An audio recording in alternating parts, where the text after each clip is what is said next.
Hi, Kari. Hi, Sonya. So this week we got a listener question in our inbox that I think could be really helpful to so many people and honestly comes up all the time for me, which is how do you make and serve and host a dinner when people have a lot of food allergies? This came up a million times when I was a personal chef. And because that was my job, I spent time thinking about that, right? But when you are trying to host your friends and think about all the components of hosting, I think this is where a lot of home cooks get tripped up. I'm glad that our listener asked this question. So let me read this email from our listener, Natalie. She writes, I'm hosting a celebratory dinner for my friends after a tough year of loss. However, everyone has different dietary restrictions, and I'm struggling to come up with an easy and not time-consuming menu, and figured I'd ask for your help, especially as y'all have mentioned enjoying the challenge of cultivating menus with obstacles. Here are the food restrictions that have me exceptionally stumped. 1. Severe dairy allergy. Acid reflux, so nothing too acidic. No pork or shellfish. But we also have 2 big meat lovers attending. No raw cruciferous veggies. I also will be traveling to host this dinner party, so won't have more than 2 hours to prepare everything. I feel like I'm on an episode of Chopped. Help! I really feel you, Natalie. I feel like this is, again, it's something that comes up all the time. I really agree. And I think, okay, just to review our parameters, no dairy, nothing too acidic, no pork or shellfish, no raw or cruciferous vegetables. Has to be made in 2 hours or less. And she's traveling. I can travel well. Yeah. So the first menu that I came up with is beef meatballs, a green bean side, and baked potatoes and baked sweet potatoes. To keep the prep easy, I would say bake your potatoes and bake your sweet potatoes ahead of time and bring them with you because those will reheat well. And prep out your green beans. And this green bean dish has mushrooms too, so you can prep everything out and sort of saute it right before the end. And meatballs, you can make these ahead of time too. But since you're traveling, I would say mix up your meatballs and pack them with some ice packs. And then when you get to your location, roast them in the oven. So for the baked potatoes, would you pre-roast them and just get them heated through when you got to site? Yes, because you can get to the site, turn on the oven, and start heating that stuff up. And would you serve your green beans at room temperature? You could serve your green beans at room temperature. The first thing you want to do, and a lot of recipes say this too, especially if you're using an oven, the first step is always preheat your oven. I would walk in the door and preheat the oven, and I would stick those baked potatoes and sweet potatoes in the oven so they can start to warm up. And then I would take all of the meatballs and I would ball them up and I would stick those into the oven once it got heated. And then I would cook the green beans and mushrooms on the stove. What is the green bean recipe that you're thinking of? It's a frizzled green bean recipe with mushrooms and onions, and it's an Alison Roman recipe, and it goes into a hot oven, so on a sheet pan. So you toss everything together, you put it on a sheet pan, and you remove it from the oven. You could definitely serve this at room temperature. And you could do this at the same time as you're cooking off those potatoes. Yes. And you do really, we've talked about this in our potato episode, but when you're making a baked potato, you want to give yourself at least an hour of time for that potato to bake in the oven. Even if you're making ahead of time, you just want to make sure you give yourself enough time to have that potato cook all the way through. It's going to be so much lighter and fluffier if it's cooked long enough. Otherwise, you have those sad, hard baked potatoes no one likes. And then the great thing about a baked potato as a suggestion, I like that you included both baked potatoes and baked sweet potatoes on this menu because some people can't eat potato or the starchier vegetables, but will often be okay with sweet potato.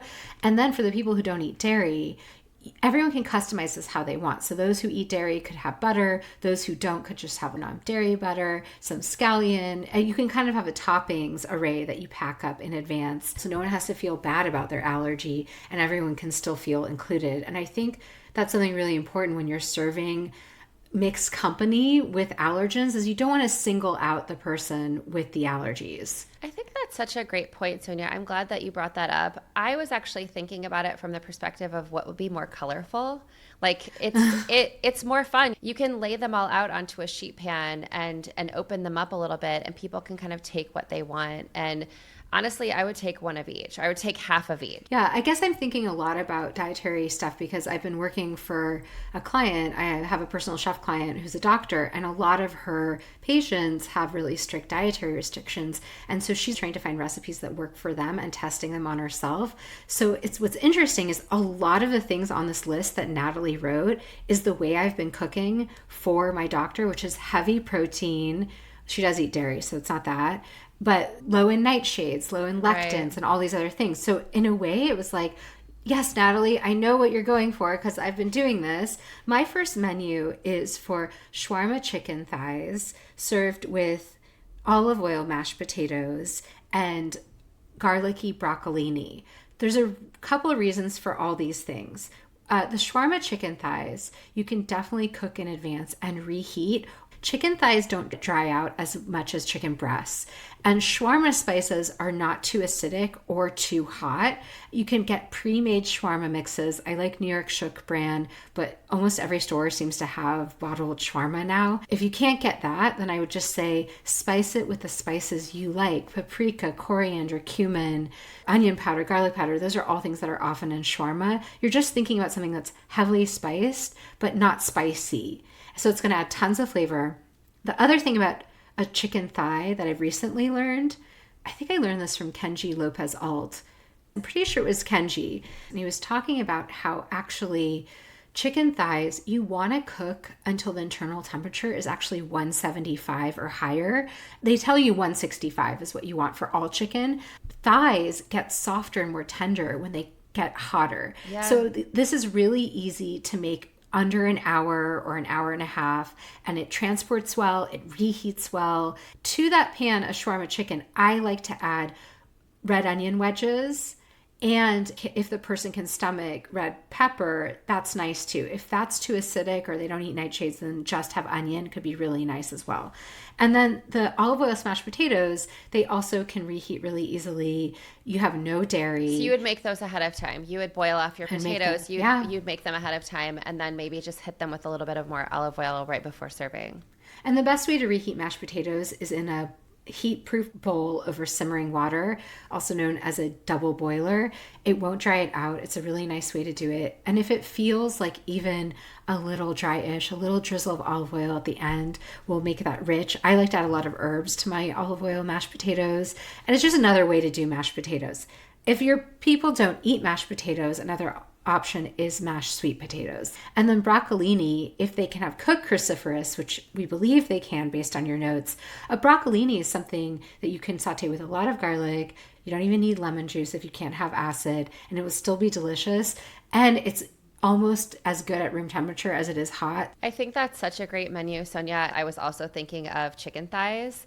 I actually have a different take on chicken thighs, which is a little bit more Asian. The recipe is for grilled soy-based chicken thighs with spicy cashews. And I have never grilled this recipe. I've always done it in the oven. And at the very end, put a little bit of the broiler for like a couple of minutes. And that will give your chicken those charred edges that you would get from putting it on the grill. The spicy cashews is really just taking raw cashews and mixing them with some sriracha. You definitely don't have to do that. But what's great is that like having this toasted nut along with your chicken is it just makes it feel really luxurious. And I like to serve it with rice. So because I'm cooking the chicken in the oven, sort of like your broccolini, I'm actually just going to roast some broccoli alongside of the chicken while it's cooking. So it's really just chicken, rice, and broccoli. Yeah, that's a really simple classic combination that's great for meat lovers and fulfills a lot of these requirements. The last menu I have might take just slightly longer than 2 hours, but it could be made weeks in advance. So I feel like it's a really helpful recipe and it's going to hit all these notes. So I'm thinking about a beef pot roast, like a classic beef pot roast, served with roasted carrots and parsnips and a side of sauteed greens. So the thing about a beef pot roast is it's different than like a brisket or wine-braised brisket. It actually doesn't require a lot of acidic ingredients. It's really about onions, carrots, and potatoes if you want to include those. And you can make it in a crock pot. You could make it in an instant pot. You can make it in your oven. You can make it months in advance and reheat it. It's just so friendly. Because it freezes well. It freezes so well. The one thing I will say is it takes about 3 hours for pot roast to get very tender. And I know you're looking under a 2-hour limit. So I'm going to circle back to that in a second. But if you had the time to make something ahead and you're saying the 2 hours refers to on site, this would be perfect for travel because you could just even keep it in your slow cooker, plug it in and have it warming as you're finishing off your other things, or just put it in a pot on the simmer, have it warmed up. And then having roasted carrots and parsnips takes care of no cruciferous vegetables. There's no nightshades in this. They're naturally sweet, but they're not high in sugar, so they're really allergen friendly. Fall is such a nice time for roasted carrots and parsnips. We'll include a really simple recipe link. Both of us love to make that this season. And then I would take some chard or some kale or some spinach and just saute that too simply with a little bit of garlic, salt, and pepper. Just have something green if you can't have like a lot of raw veg on the table.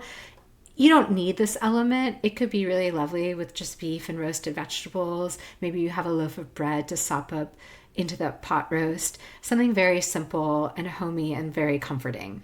I mean, Sonia, I think this is my favorite menu because I think it really speaks to what Natalie is talking about, which is making a comforting meal for friends who are trying to get together and celebrate that they've made it through something. And there's so much comfort in this. And I think a pot roast, again, if there is time to make this ahead of time, it actually makes it so much easier for you as a cook because you don't have to be stressed about it cooking or not cooking in the 2 hours that you're allotted. One of my biggest complaints about a pot roast is that you cook the vegetables. I really love the potatoes because they kind of take on all that beefy flavor, but I feel like the carrots are kind of sad. So I love that you're adding the roasted carrots and parsnips because that's like a freshness that you're adding along with that chard. You could bring some bread or you could ask one of your friends to bring some bread, which is also a way of gathering people at a table. People want to contribute. Yeah, I think that that's really true. And I know there's kind of a doubled carrot, but it's a really different experience. Also, the carrots, once they've simmered in the pot roast, have kind of done their job, to your point. Yes. So it's really about the beef. Sometimes, I'll eat those carrots, but sometimes I don't necessarily even serve them if they start lacking flavor. So having something very flavorful, especially when people are feeling restricted, can make all the difference. And I will say, if you don't have the time to make it ahead of time and you have all these meat lovers, a good solid steak is always, as you're cooking on site, is such an easy way to go. You can even make steak ahead of time. You really can. Baked potatoes, some sauteed greens, call it a day. People are going to love that too. Natalie, we really feel for you. It's not easy to take this on, and it's a really lovely gesture to your friends and a really important way to celebrate, getting through a tough time. So thank you so much for reaching out. Thank you for your question. If you guys do write in and you don't see a response from us, check your spam because we respond to every email. So if you don't see a response, it's either because we're away from our desks for a while or it's in your spam folder. And if you have a question for us, give us a call on our hotline. We love sharing listener questions. We'll link the number in our show notes. And of course, you can always email us, DM us. We love hearing from you. We love the opportunity to share. Almost always your question is going to help another food friend. Well, this has been really fun, Sonia. Until next time. Until next time, bye.